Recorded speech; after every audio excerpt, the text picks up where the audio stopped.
साथियों, अगला अपना जो टॉपिक है वो है आपदा से पूर्व, आपदा के दौरान और आपदा के बाद में क्या हमें करना चाहिए और क्या नहीं करना चाहिए। यह डिपेंड करता है आपदाओं के प्रकार पर। इसलिए सबसे पहला जो हमारा काम है वो आपदा का प्रकार समझना है कि किस प्रकार की आपदा है। आग है, लू है, बाढ़ है, अन्य है, किस प्रकार की आपदा है, उससे पहले हमें क्या करना चाहिए और क्या नहीं करना चाहिए, एक सार्वजनिक से बिंदु मैंने निकालने की कोशिश की है। अक्सर सभी आपदाओं में ये बिंदु कारगर हैं। वैसे अपनी डिटेल में बात करेंगे बाद में अगले टॉपिक में।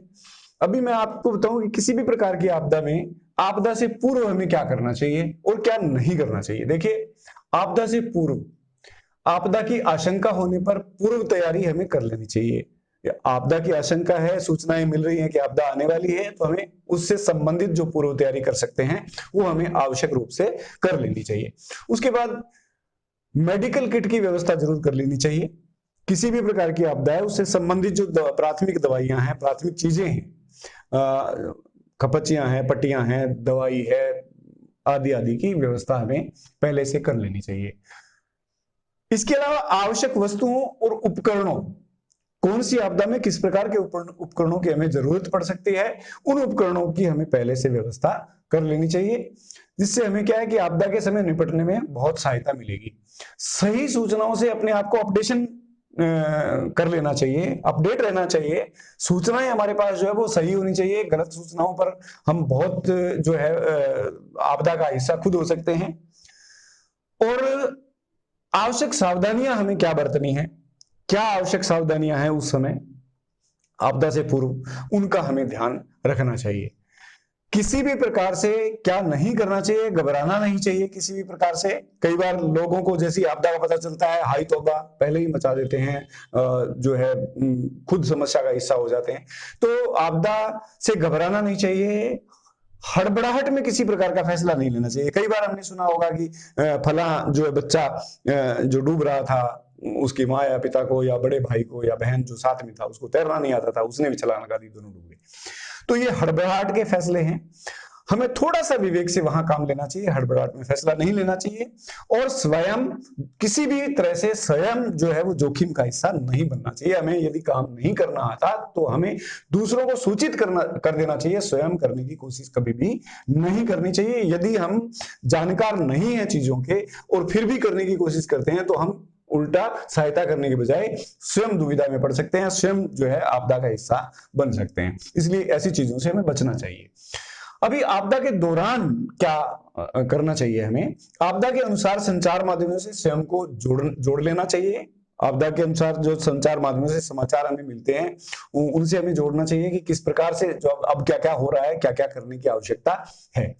बच्चों, बुजुर्गों व महिलाओं को सहायता में जो है वो प्राथमिकता देनी चाहिए, पहले उनकी मदद करनी चाहिए। असक्षम लोग जो है या घर में कोई विकलांग है, दिव्यांग है, उनकी जो है पहले सहायता हमें करनी चाहिए। आपदा के समय वही बात है कि हमें शांत रह करके काम करने चाहिए। दिक्कतें आती हैं, समस्याएं आती हैं, लेकिन फिर भी ऐसी विपरीत परिस्थितियों में हमें विवेक से काम लेना होता है, शांत रहना होता है, धैर्यपूर्वक जो है सहायता और कार्य करने पड़ते हैं। अगर हम धैर्य का साथ छोड़ देते हैं तो फिर जो है हम किसी की सहायता करने के बजाय हो सकता है हमें सहायता लेनी पड़ जाए। सतर्क रहना चाहिए, सचेत रहना चाहिए। ये सारी चीजें आपदा के दौरान हमें ध्यान रखना चाहिए।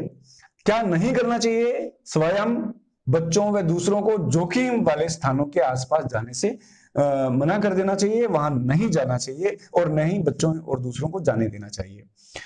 आपदा के बाद, आपदा के बाद भी बहुत सारे कार्य जो है वो बच जाते हैं। वहां हमें क्या करना चाहिए, सरकारी जो दिशा निर्देश हमें मिले हुए हैं उनका अक्षरशः हमें पालन करना चाहिए। आपदा के बाद अतिरिक्त सावधानी की जरूरत होती है, जैसे बाढ़ आ गई या किसी प्रकार की आपदा से हम गुजरे हैं, तूफान से गुजरे हैं या भूस्खलन या भूकंप से जो है के बाद की जो स्थितियां हैं वो बड़ी खराब होती हैं। कई बार महामारी फैलने का डर होता है, पानी जो है जो खराब हो जाता है, खाने पीने की चीजें खराब हो जाती है, तो अतिरिक्त सावधानी वहां हमें रखने की आवश्यकता होती है। इसके अलावा जो है पुनर्निर्माण के कार्य व अन्य जो आवश्यक कार्य हैं उनमें हमें यथासंभव सहयोग करना चाहिए। ये सारी चीजें आपदा के बाद हैं। आपदा के बाद जो है कई लोग घर लौटने की जल्दी करते हैं, बहुत प्रकार की जल्दबाजियां होती हैं, उससे फिर वापस जो है समस्या खड़ी होने के खतरे रहते हैं। इसलिए ये चीज हमें नहीं करनी चाहिए, इससे बचना चाहिए। ये मुख्य मुख्य जो बिंदु हैं वो सभी आपदाओं में ध्यान रखने योग्य हैं। बाकी अगर हमारे को समय इजाजत देता है तो हम एक एक आपदा पर बाद में बात करेंगे। इस टॉपिक में इतना ही।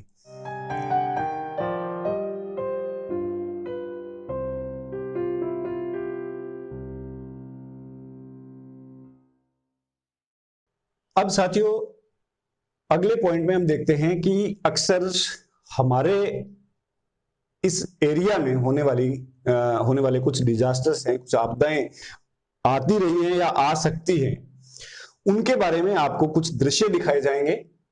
उन दृश्यों को देख करके आप समझ सकते हैं कि भिन्न प्रकार की आपदाओं का सामना करने पर हमें क्या करना चाहिए और क्या नहीं करना चाहिए। तो आइए देखते हैं बहुत सारे दृश्य और बहुत सारे इमेजेस जिससे आप विभिन्न आपदाओं के बारे में जान सकते हैं।